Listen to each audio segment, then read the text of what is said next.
طيب وجدي ناجي كل الفريق العام اللي أمن لكم هذا النقل، وأيضا هذه فرصة للمنتخب المغربي. أول الكرات قد يكون أول هدف لميدان وبداية الهجمة، تغيير وجهة الكرة هذه خطيرة، المدافعة موجودة كما جاءت، فما الضغط في وسط الميدان، موجودين في منطقة 18، توزيع بالراس بالقاعدة ثم ترجع فرصة كما بداية الهجمة. سيلينا شنوف ثم تغيير وجهة الكرة، سارة كومباوري، سارة طول المنتخب المغربي. بداية الهجمة تاخذ الكرة سيلينا سقونان ثم تفتح الزاوية، تسدد سيلين المنتخب المغربي، ولكن تبقى دائما الخطورة كما جاءت الكرة تبقى الكرة توزيع في القائم الأول بالراس، ثم فمش جنة شريف التمرير في وسط الميدان تبحث عن التسديد قوية، والهدف الأول كرة مخادعة قوية من اللاعبة سارة الدوفري تقريبا من مسافة بعيدة في 16 دقيقة لعب، تسدد كرة تغالط الحارسة، ورقم 6 هي اللي سجلت غارة نوعا ما، هذه اللاعبة رقم 6 بالفعل تسدد الكرة وترتتم بالعشب وتغالط الحارسة الجزائرية سالية رميلي دانيال في 16 دقيقة لعب.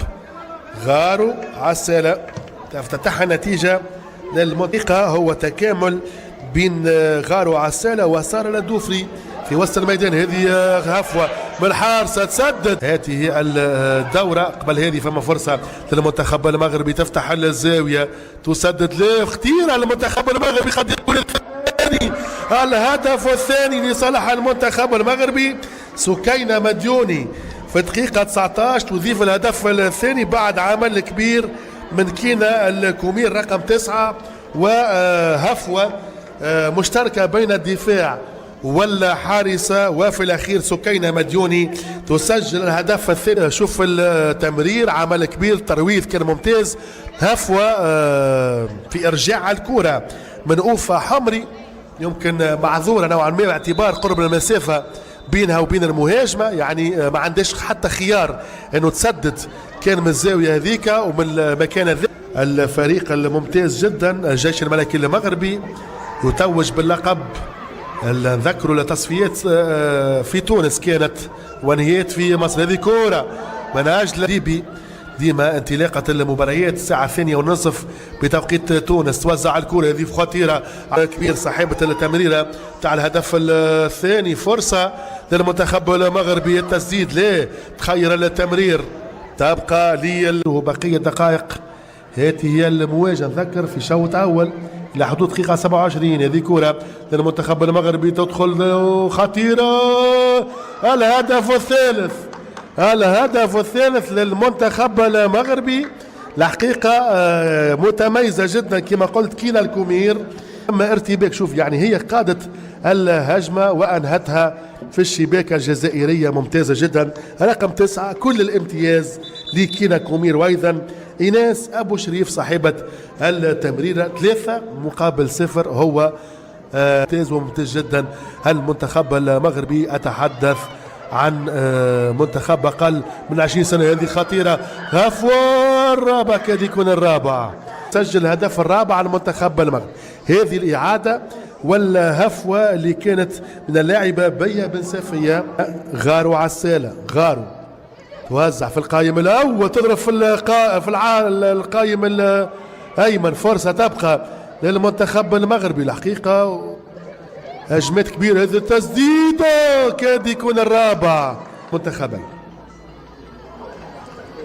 ضربة ركنية، غارو عسالة ترجع الكرة والحارسة الجزائري، هذه فرصة ممتازة جدا تخرج وجه لوجه، خطيرة على الدفاع المغربي، هدف تبديل الفارق. اللاعبة ضد مرماها بعد عمل كبير جدا من اللاعبة أمامكم على الصورة. سيلينا شنوف هذه الإعادة، سيلينا رقم 19 وتسدد الكرة ثم تضرب في سكينة المنتخب الجزائري. أثمر هدف وفرصة كانت، ما نحبوش نشاهدوا البطاقات الصفراء، ولكن وهذه فرصة خطيرة قوية باغتة الجميع الحقيقة. هذه الإعادة يسارية من وفا حمري على الصورة. التوزيع تتجاوز في شوط أول كانت من نصيب سارة الدوفري رقم 16 من جانب كنيا الكومير قبل هذه ضربة الركنية للمنتخب المغربي. نكملوا استعراض أخير رغم هفوة الدفاعية. هذه هفوة ثانية دفاعية كاد يكون الهدف الرابع.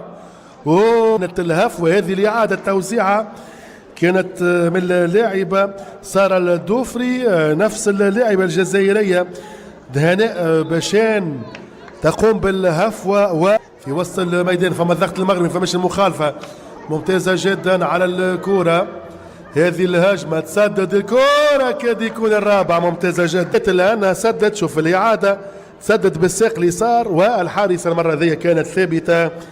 جاي الخلف يبقى الضغط لجنة شريف في وسط الميدان كما جات ضعيف. هذه كرة المنتخب المغربي. أميرة كلوش تفعل بالكرة التمريرة. الهدف الرابع للمنتخب تاخذ مكان مش 33 23 أميرة الرقم 23. على كل هذه الإعادة الحقيقة عمل كبير من أميرة كلوش الحقيقة متميزة جدا. هذه الإعادة دون تعقيد الكرة في الشباك وهدف. غاروا عسالة غاروا كرة ولك تألق الحارسة. سال المنتخب المغربي في الرواق الأيمن تبحث عن الزاوية ممتازة. شوف يعني المحاولة والمحاولة الجسدية ذي كرة الحارس على مرتدى أو رقم 16 غار المنتخب المغربي. وأيضا الثلث الأخير يعني للهجوم المغربي الحقيقة. هذه كرة سهلة قوية. كرة من كينا الكومير إلى الرواق الأيسر. كينا تخلط على الكرة ما تجاوزتش. لا تجاوزت الجزائري. هذه الإعادة كرة تجاوزت الخط النهائي للمبيرة. هنا بشان هنا سريعة من الرواق الأيسر. هنا تدخل 18 توزع تربح ضربة. وزع في القائم الثاني. الدفاع موجود على مرتين. لعبة الرواق دينا حناجة تمرير كرة كاين الكومير شنو تعمل الكرة تخلي للاعب رقم 3 نتاع القوة ويسجل الأهداف. وأيضا الهفوات ممتازة تدخل مع حارس السيل الرميلي. تبقى دائما لصالح المنتخب المغربي توزيع في القائم الثاني. يبقى الخطر على الدفاع المغربي كما دعاء توزع الكرة. فرصة ممتازة جدا. العمل كان كرة خطيرة ولكن بعد دخل الحارس هذه تسديدة قوية ولكن الحارسة تسددت لها. الهجوم المغربي صنعت الفارق. ضربة ركنية في القائم الأول. خروج غير موفق للحارس. الركنية تمشي لتنفيذ سارة الدوفري في القائم الأول. الحارس على مرس في هبة